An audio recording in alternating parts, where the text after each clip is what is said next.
Hello, everyone. Welcome back to Black Cats TV. And today I'm joined by a guest, Phil from BonkersForBoro. How you doing, Phil? Yeah, not too bad. Thank you. Looking forward to Monday. Are you, though? Are you? That's the question we're going to get to the bottom of. Well, yeah, it's great to have you here. Just like to poke around in the enemy camp when we can and see what's going on. I'm sure you guys do the same when you can. And the first question I need to ask, because it's a mass debate over our side. I don't know if it's the same you. Is it a derby or isn't it? I think it's a derby. Yeah, but Middlesbrough are in the unusual position where we don't have anyone significant within an hour of us. So Yeah. Hartlepool derby is no good. Yeah, it don't really count the same. So I class it as a derby. I think a lot of Middlesbrough fans class it as a derby. I think our perception is that Sunderland class it as a derby when you win, but when you don't, it's kind of goes the other way. But see, we had this debate amongst ourselves. Now, do you think your players class it as a derby? I think so. Yeah, I think as far as Middlesbrough are concerned, I think Sunderland and Leeds are typically the two derby matches that we play in the Championship. So I think certainly the team and the fans will be bang up for it on Monday. And I think that's where we're going wrong, genuinely. Because if we thought of it more as a derby, including the players, maybe they'd more up for it. You know what I mean? You always play your heart out when it's a derby. And because we've got it in our heads, it's Sunderland, Newcastle, then, maybe that's our mistake.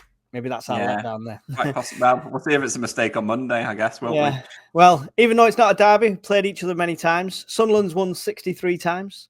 Borough's won 52 times. And we've drawn 39 times throughout history. But in the last 5 games, it's been 2 wins to us, 2 wins to you, and a draw. So quite even. Are you happy playing us the way it is at the moment, the form? Because there's a 11-point gap between us now at the moment. Do you think you'll be up for it? I think we will be up for it. I think Middlesbrough are a really frustrating team at the moment because the games that we would expect to get 3 points from and the teams that we'd expect to sort of blow away, really, because we do have a lot of really talented attacking players. I mean, there's quite a few teams in the league that we sort of expect or should expect to go and beat, but we never do. But then the more difficult teams, we do seem to raise our game for. So last week we played West Brom at home, beat them, which was a really good performance, and then went to Preston away and then lost. So it's that sort of thing where I could just see us raising our game to play you guys on Monday. And then whatever the following game is after that, we'll just slump away, and then we'll just all chance of a back-to-back victories will be gone. And I'm sure all the Sunderland fans watching now thinks that sounds like us. 4 points from Burnley in a season, 1 point from Plymouth Argyle. Yeah, shocking. What's your thoughts on Carrick then, and his style of play? Generally, I'm a really big fan. He's got us playing really good football. We play out from the back. It's exciting to watch. On the whole, when things are going well, we're a team that are really entertaining on the eye, probably one of the most entertaining teams in the Championship. I think among Middlesbrough fans, there is a little bit of a frustration though that there isn't too much of a plan B. I think when teams kind of sit in against us with a low block, they're set up to frustrate us. Teams are starting to figure him out a little bit now as well. So when that happens, we do really struggle to break these teams down. And I think that's similar to what we were just kind of saying against these teams who do sort of settle in. They won't come to us and play expansive football and try and take the game to us, or sit back and try and frustrate us. And we've just got no way through it, really. So I am a big fan of Michael Carrick. I think there are a couple of question marks in that regard to see whether he does have the sort of guile and tactical nous to be able to get these victories, because we need to start winning some of these big games if we're going to close that gap. I mean, I personally thought at the start of the season Middlesbrough should have been in that top 4. I still think that as a team we are capable of being in that top 4, but we haven't done it because we haven't been able to get results consistently enough. And in terms of the January transfer window, we're having a really good window. And from my point of view, I don't think Carrick has much of an excuse. If we don't get into the top 6 by the end of the season, at least, I do think questions will probably be asked of Carrick.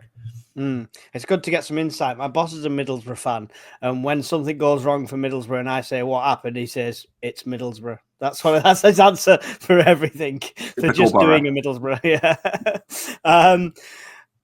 Great additions to your team at the moment as well. Mark Travers, goalkeeper from Bournemouth, on loan. Cracking keeper. He's even had Premier League appearances. Do you think he'll go straight into the squad? I think so. Yeah, we're in a bit of a weird position in terms of our goalkeepers. We started the season with Seny Dieng in goal. He was our first choice, and then he got replaced by Solbrin in sort of early December. Both of those players have got injuries, which are pretty much going to rule them out for the rest of the season. So we've had one senior goalkeeper in Tom Glover, who is okay. He's nothing special. So I do certainly think that now that Mark Travers has signed, I imagine he'll be straight in the other team for the match against Sunderland. And what a game to make his debut in. Yeah, and another player who I'm kind of annoyed about, because obviously we've had Plymouth's been a bit of a bogey team for us. We lost to them in the last game, and then the previous game, and then the last game we've just got the draw, scraped the draw. And Morgan Whittaker in that first game, I thought was one of their best players, and you just bagged him for $5 million.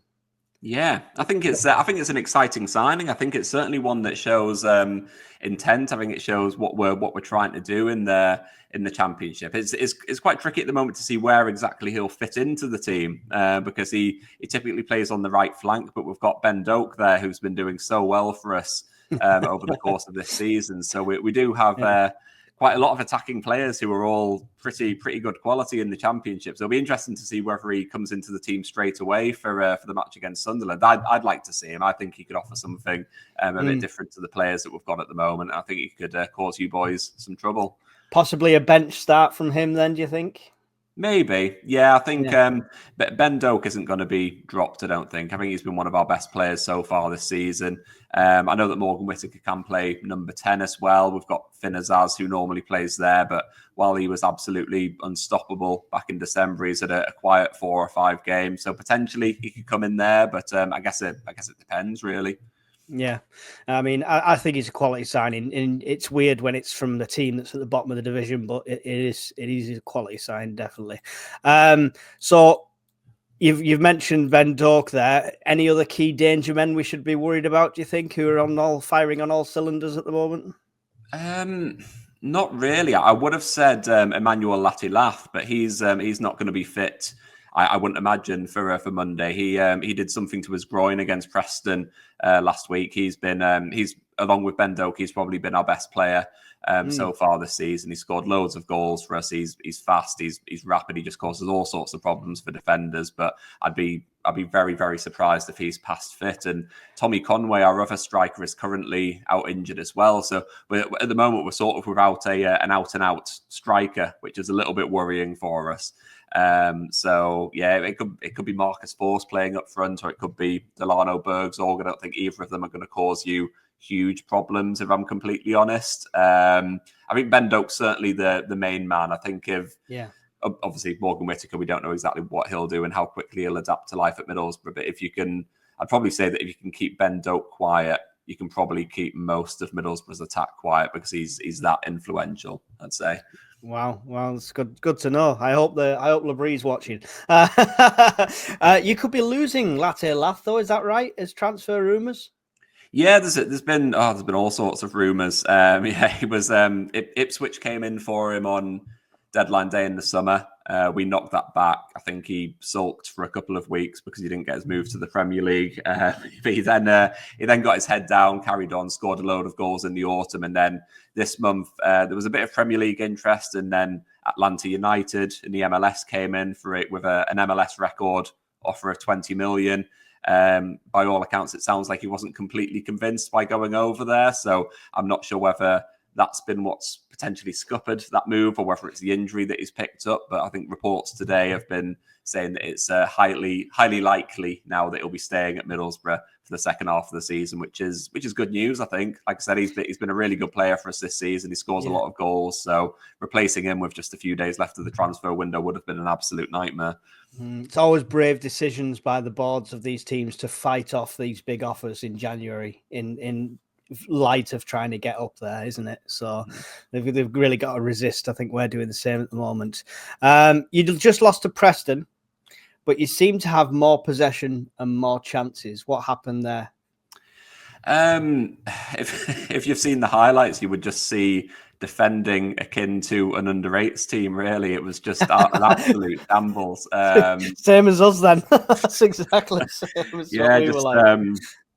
I mean, Preston are a bit of a bogey team for us. And their winning goal was just an absolute shocker, really. It looked like two of our defenders clashed heads in our own penalty area. Our central midfielder then decided to pass the ball back to one of them who looked a little bit dazed, and he just basically lost the ball about 6 yards out from goal, and their striker just slotted it home, really. So it was as simple as that. It was the most bog standard goal that you'll ever see, and it was just sounds like a clip from Benny Hill to me. Oh, it really was. Honestly, you could have had the music over the top of it, and it was ridiculous. But yeah, it was just kind of typical, really. It's kind of what Middlesbrough do. We play good football, but if teams do manage to nullify us from an attacking point of view, we are vulnerable at the back.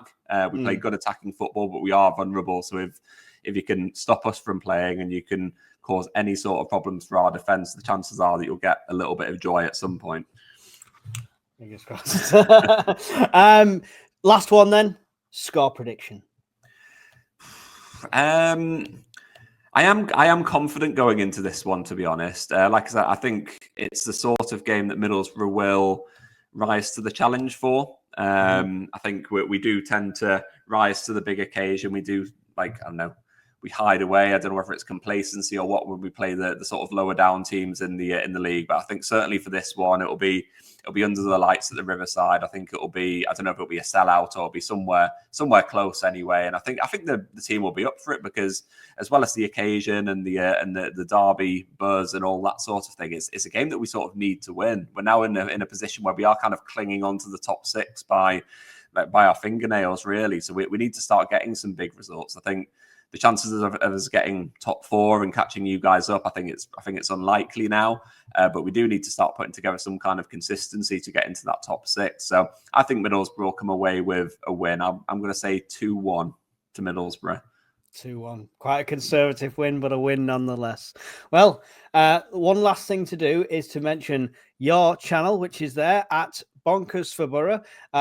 Give you a minute. Do you want to do the elevator pitch? We might have some Middlesbrough fans watching because they've clicked the thumbnail. Do you want to tell them all about your channel and what you do? Yeah. So it's just it's just a bit of a laugh, really. It's just to bring fans up to speed with everything that's going on with Middlesbrough. So during the transfer window, there's been a lot of reactive pieces to transfer links, and that Middlesbrough have been very busy in terms of players coming in and leaving and that sort of thing. So it's just kind of rounding up the reports from the media, giving my verdict on things, and yeah, just kind of a place for fans to sort of share their opinions on all things Middlesbrough, really. We're a fairly new channel, but yeah, I'm enjoying doing it, and the fans seem to be responding to it quite well. So if you do fancy coming over and seeing what it's all about, then come and check it out.